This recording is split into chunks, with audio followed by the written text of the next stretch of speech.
Hi అండి, welcome to యషిరస్ kitchen. ఈరోజు simple and tasty సేమియా కేసర్ని ఎలా ప్రిపేర్ చేసుకోవాలో చేసి చూపిస్తాను. చాలా ఈజీగా, చాలా తక్కువ టైంలోనే చాలా టేస్టీగా ప్రిపేర్ చేసుకోవచ్చండి. ఇది నైవేద్యంగా, అలాగే ఇంటికి ఎవరైనా అనుకోకుండా గెస్ట్లు ఎవరైనా వచ్చినప్పుడు స్వీట్ రెసిపీని ఇలా చేసి పెట్టండి, చాలా బాగుంటుంది. దీనికోసం ముందుగా స్టవ్ వెలిగించి ఒక ప్యాన్ పెట్టుకుని దానిలో 2 టేబుల్ స్పూన్ నెయ్యిని వేసుకోవాలండి. నెయ్యి కాస్త వేడెక్కిన తర్వాత దానిలో 1 టేబుల్ స్పూన్ జీడిపప్పును వేసుకోవాలి. జీడిపప్పుని వేసుకున్న తర్వాత దీన్ని హై ఫ్లేమ్లో దోరగా వేయించుకోవాలండి. కాస్త రంగు మారేదాకా వేయించుకోవాలి. ఇలా కలుపుకుంటూ వేయించుకోవాలండి. ఈ విధంగా వీడియోలో చూపిస్తున్న విధంగా కలర్ చేంజ్ అయిన తర్వాత 1 టేబుల్ స్పూన్ కిస్మిస్ని వేసుకోవాలండి. కిస్మిస్ కూడా కాస్త కలర్ మారి వేగితే సరిపోతుందండి. ఈ విధంగా వీడియోలో చూపిస్తున్న విధంగా ఫ్రై అయిన తర్వాత వీటిని తీసేసి ఒక ప్లేట్లో వేసి ఒక పక్కన పెట్టేసుకోండి. ఇప్పుడు అదే ప్యాన్లో 1 కప్పు సేమియా వేసుకోవాలండి. సేమియాని మీడియం ఫ్లేమ్లో దోరగా వేయించుకోవాలండి. రంగు మారేదాకా వేయించుకోవాలండి. గోల్డెన్ కలర్ వచ్చే వరకు సేమియాని కలుపుతూ వేయించుకోవాలండి. సేమియా చాలా త్వరగా ఫ్రై అయిపోతుందండి. ఈ విధంగా ఫ్రై అయితే సరిపోతుందండి.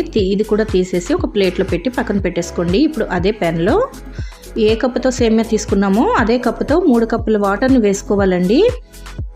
ఇలా 3 కప్పులు వాటర్ వేసుకొని హై ఫ్లేమ్లో వాటర్ని బాగా మరిగించుకోవాలండి. వాటర్ అనేది ఇలా తెల్ల కాగాలండి. ఇలా మరుగుతున్నప్పుడు ముందుగా వేయించి పెట్టుకున్న సేమియాని వేసుకోవాలండి. వేసుకొని ఒకసారి బాగా కలుపుకోవాలి. ఇలా కలుపుకున్న తర్వాత ఫ్లేమ్ని మీడియం ఫ్లేమ్లో పెట్టుకొని మూత పెట్టి సేమియాని ఉడికించుకోవాలండి. ఇలా ఒక 10 to 15 మినిట్స్లో మనకి సేమియా అనేది ఇలా ఉడికిపోతుందండి. ఒకసారి కలుపుకొని సేమియా అనేది ఉడికిందా లేదా ఒకసారి చెక్ చేసుకోవాలండి. ఇలా 1 కప్పు సేమియాకి 3 కప్పులు వాటర్ వేస్తే కరెక్ట్గా ఉడికిపోతుందండి. చూడండి, ఈ విధంగా మనకి ఇలా పట్టుకుంటే ఇలా ముక్కలైతే సరిపోతుందండి. ఇలా ఉడికిపోయిన తర్వాత దీనిలో ఇప్పుడు షుగర్ని యాడ్ చేసుకోవాలండి. ఏ కప్పుతో మనం సేమియా తీసుకున్నామో ఆ కప్పుకి 3/4 కప్పు పంచదార వేసుకోవాలండి. ఇలా పంచదార వేసుకొని కలుపుకోవాలండి. ఇలా అయితే కరెక్ట్గా పంచదార అనేది సరిపోతుందండి. స్వీట్ మీకు ఇంకా కావాలంటే ఈక్వల్ క్వాంటిటీలో తీసుకోవచ్చండి. ఈ విధంగా కలుపుకుంటూ పంచదారని కరిగించుకోవాలండి. ఇలా ఒక 2 మినిట్స్లో మనకి పంచదార అనేది పూర్తిగా కరిగిపోతుంది. ఇప్పుడు దీనిలో ఒక 4 ఇలాచీని ఇలా కొట్టుకొని వేసుకోవాలండి. అలాగే కొద్దిగా ఎల్లో ఫుడ్ కలర్ని వేసుకోవాలండి. వేసుకొని మొత్తం కలిసేలా ఒకసారి కలుపుకోవాలి. ఎల్లో ఫుడ్ కలర్ అనేది చాలా కొంచెం వేసుకోవాలండి. ఇలా వేసుకొని మొత్తం కలిసేలాగా ఒకసారి బాగా కలుపుకోవాలి. ఈ విధంగా కలుపుకున్న తర్వాత ముందుగా వేయించి పెట్టుకున్న డ్రై ఫ్రూట్స్ని వేసుకోవాలండి. ఇలా వేసుకొని మొత్తం కలిసేలా ఒకసారి కలుపుకోవాలి. ఫ్లేమ్ని మీడియం టు లో ఫ్లేమ్లో అడ్జస్ట్ చేసుకుంటూ పెట్టుకోవాలండి.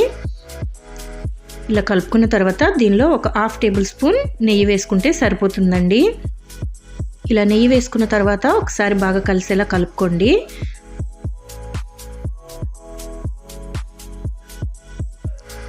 ఇంతేండి, ఈ స్ట్రక్చర్ వచ్చేటప్పటికి స్టవ్ ఆఫ్ చేసేస్తే సరిపోతుందండి. ఇంకా చల్లగా అయిన తర్వాత ఇంకాస్త గట్టిగా అవుతుంది. ఇంతేండి, చాలా సింపుల్గా ప్రిపేర్ చేసుకోవచ్చు. ఇంటికి ఎవరైనా చుట్టాలు వచ్చినా లేదంటే మనకి అకేషనల్గా ఏవైనా పండుగలప్పుడు ఇలా ఈజీగా ప్రసాదంగా కూడా పెట్టుకోవచ్చండి. చాలా సింపుల్గా ప్రిపేర్ చేసుకోవచ్చు. మీరు కూడా ఒకసారి ఈ విధంగా ట్రై చేయండి. కొత్తగా ఎవరైనా కుకింగ్ స్టార్ట్ చేసేవాళ్ళు ఇది ఒకసారి ట్రై చేయండి, పర్ఫెక్ట్గా వస్తుంది. వీడియో మీకు నచ్చినట్టయితే వీడియోని మీ ఫ్రెండ్స్ అండ్ ఫ్యామిలీకి షేర్ చేయండి. ఛానల్ని సబ్స్క్రైబ్ చేసుకోండి. వీడియోని లైక్ చేయండి, షేర్ చేయండి. Thank you for watching.